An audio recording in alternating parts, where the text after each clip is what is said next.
In this video, we're going to talk about the end of the Texas Revolution.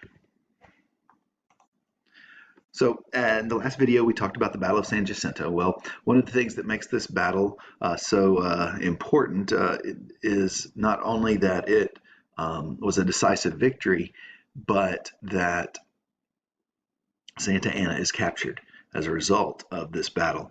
And so Santa Anna had fled from the battlefield, but was found the following day and he was brought before Sam Houston, who had been wounded in the battle. The capture of Santa Anna, like I said, made Texans' victory complete. Sam Houston agreed to let Santa Anna live, and Santa Anna agreed to order the remaining troops, Mexican army, out of Texas, and agreed to give Texas its peace. And that kind of goes into the Treaties of Velasco. Here, let's look a little closer at that picture, though. This is the famous picture. It's based on reality to at least some extent. Santa Anna was brought to Sam Houston, who was laying down under an oak tree because of his injury that he received in the battle.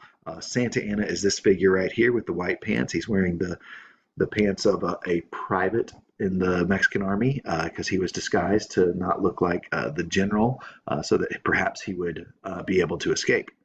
And then this is Sam Houston reclining on the blanket under the tree. In addition, this is Deaf Smith, who was his one of the scouts for Sam Houston. And then Thomas Rusk is back here, and I think this is him. You can't see his face.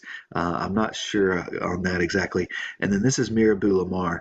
But then there's who later becomes the the second president of Texas. Many other of these figures are also play a significant role in the war and in different battles and in Texas history, but we're not going to go into all those. But this is just kind of a famous painting that is at least somewhat based on the real events and historical accounts from that day.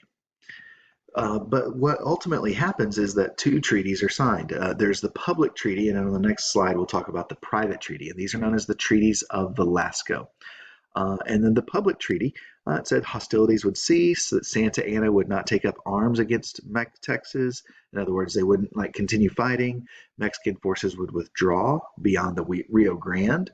There would be a restoration of property that was confiscated by Mexicans, the Mexican army, including the return of slaves. So as kind of the Mexican army had come through Texas and like a runaway scrape and things of that nature, they,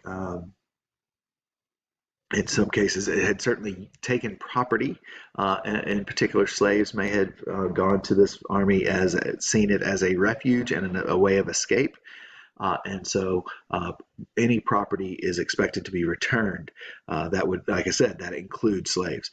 Prisoners would be exchanged on an equal basis if where possible. Santa Anna would be sent to Mexico as soon as possible, and the Texas Army would not approach closer than 5 leagues to the retreating Mexican army. That was the public treaty that was released. The private treaty said that Texas government promised the immediate liberation of Santa Anna on condition that he use his influence to secure from Mexico acknowledgement of Texas independence. One of the keys to a treaty really being successful is that the two nations are basically in agreement. And in other words, the nation of Mexico would have to be in agreement that Texas is independent and recognize Texas as independent for it to really be significant or binding in any way. Santa Anna promises to not take up arms against Texas. Some of these things are very similar, the same to the public treaty. There would be a withdrawal from Texas of the Mexican troops. The Mexican cabinet would receive a Texas mission favorably. In other words, they could send a envoy of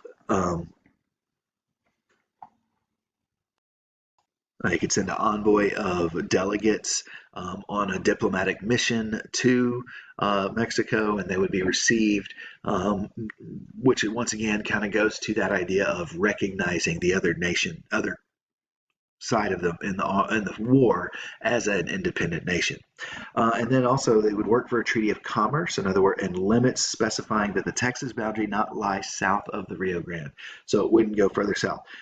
But there would also be a treaty of trade, some kind of trade agreement between the two nations. Um, Ultimately, both of these treaties end up being violated, and so the Texas Army, they refused to let Santa Anna leave as the private treaty required. So even though Sam Houston and David G. Burnett may negotiate that treaty, the people there, the men there, they're not going to let that happen. They're not going to let him leave right away. Mexican officials refused to accept the treaty as valid because Santa Anna signed it as a prisoner, which is reasonable. Generally, when you have a negotiated treaty like this between two nations, you have delegates and from both sides kind of coming together to work out the details of the treaty. You don't simply have um, two leaders working it out between it, and one of those leaders is in prison. That doesn't make for a fair treaty nation in general, and so nations generally don't accept those kind of agreements between somebody that's been held prisoner because they don't have a lot of leverage in that discussion and negotiation because they are imprisoned.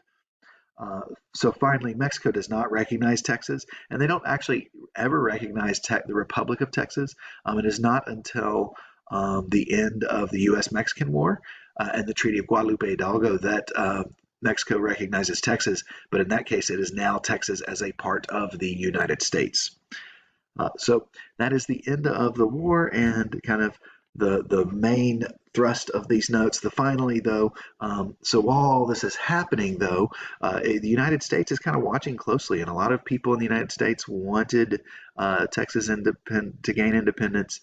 They believed in this idea of manifest destiny, that the U.S. would spread from the Atlantic Ocean to the Pacific, and so therefore Texas might easily be a part of that, especially considering so many Americans had moved to Texas. So uh, that is kind of the goal and the expectation. Many people in the United States think, oh, yeah, it's not long before Texas is part of the United States, and they're hopeful for that. And many in Texas will feel that way as well. But we'll see it doesn't happen right away. The end of the end of the war is in 1836, but Texas doesn't become a state until much later, and that's where our next unit will be over the Republic of Texas.